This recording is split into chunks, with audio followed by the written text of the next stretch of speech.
d'abord que l'armée n'est pas un ennemi du peuple.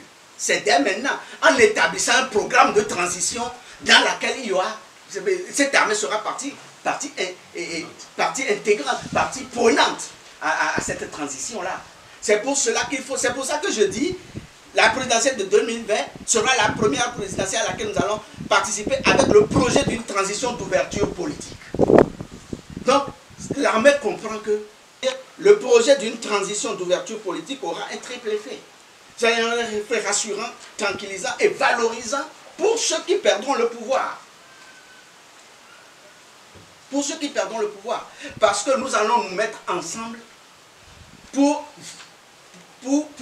tracer la voie de l'alternance, pour aller vers un régime normal.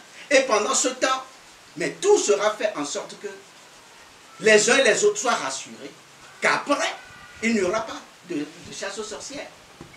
Ça, c'est important. C'est important.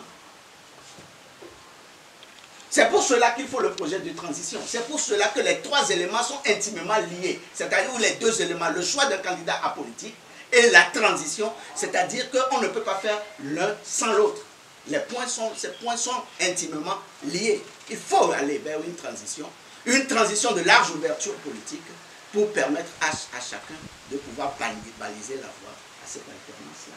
Quand j'ai dit au niveau du titre, vous avez vu, alternance inclusive, ça paraît un peu barbare.